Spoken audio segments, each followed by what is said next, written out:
This is OwlUp, where learning happens in minutes, not hours. For a deeper journey, explore all our courses at owlup.co. Now, let's dive in.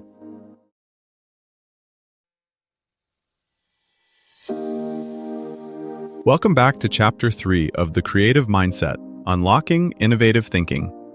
In today's episode, titled Mental Models for Innovation, we'll explore some essential mental models that can supercharge your creative process.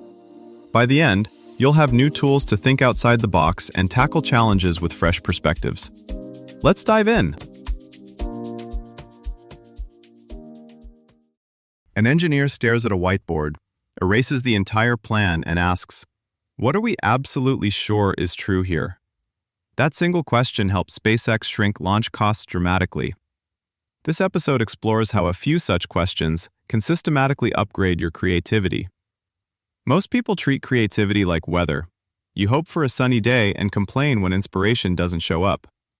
Innovators treat it more like engineering. They wire in structures that almost force new ideas to appear. That's where mental models come in. They're not motivational slogans. They're reusable patterns that change how you see constraints, risks, and opportunities across completely different problems. In this series, we'll zoom in on a small set of models that keep showing up in breakthroughs, from product launches to policy changes. Think of a founder redesigning a clumsy onboarding flow, or a teacher rethinking how to assess students. The raw challenge is different, but the mental machinery can be the same. We'll walk through how to plug these models into your own work, test them quickly, and combine them without turning creativity into a rigid checklist. Most people only notice these models in famous success stories, SpaceX, IDEO, breakthrough startups, and miss the quieter ways they show up in everyday work. A product manager deciding which feature to cut, a nurse redesigning a patient intake form, or a coach rethinking practice drills are all, often unconsciously, using fragments of these patterns. The trouble is, unconscious use is unreliable. The moment pressure rises, we default to habits. The shift we're after is moving from, "I sometimes stumble into good ideas," to, "I know how I got there, and I can do it again on demand." Think of this toolkit as 4 distinct moves you can make on any tricky problem. Strip it down, zoom it out, flip it forward in time, and cycle through reality fast.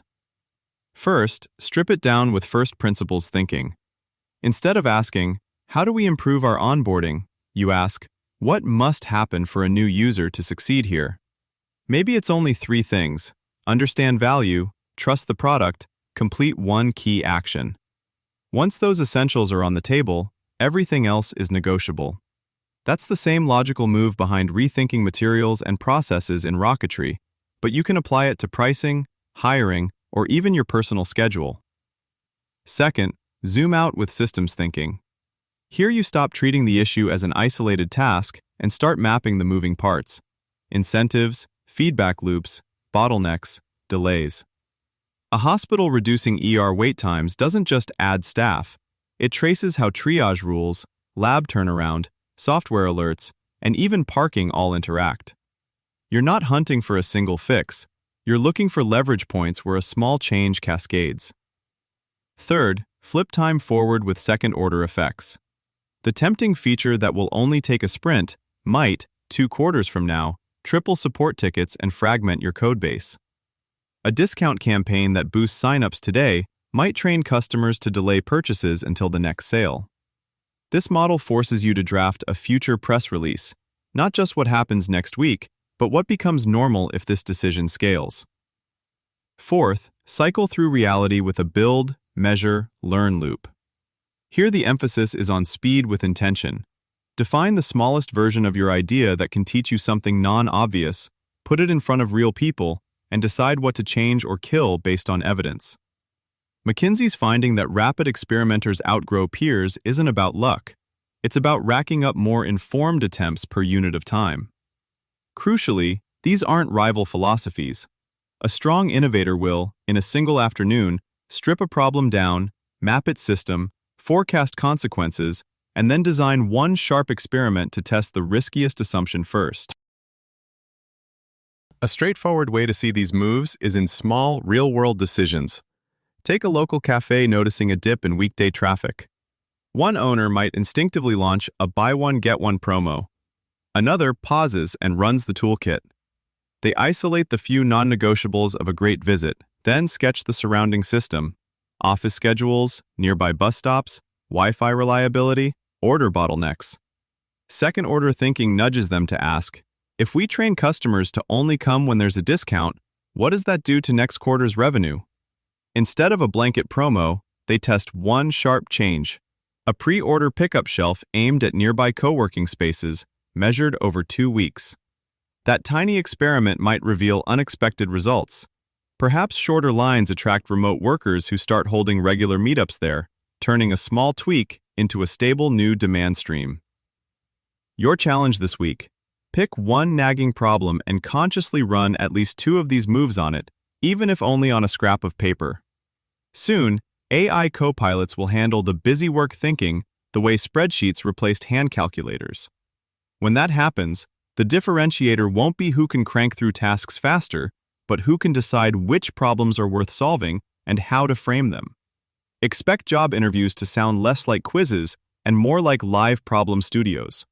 Walk me through how you'd reframe urban noise, or show me 3 different models you'd use on this supply issue, with your reasoning becoming your real resume. Over time, you'll notice certain models becoming your go-to plays, the way a point guard learns when to pass, shoot, or slow the game down.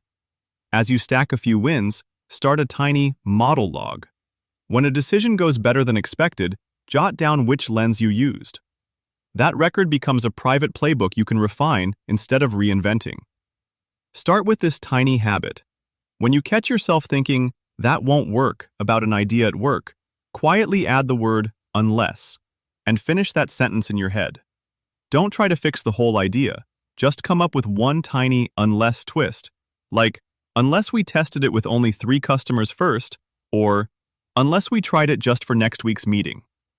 If you're in a meeting, jot that single "unless" phrase in the margin of your notes or in a corner of your screen so it doesn't get lost. Over time, you'll train your brain to switch from automatic criticism to automatic experimentation. This was OwlUp, your daily step forward. To keep learning with structured courses and more insights, go to owlup.co. Until tomorrow!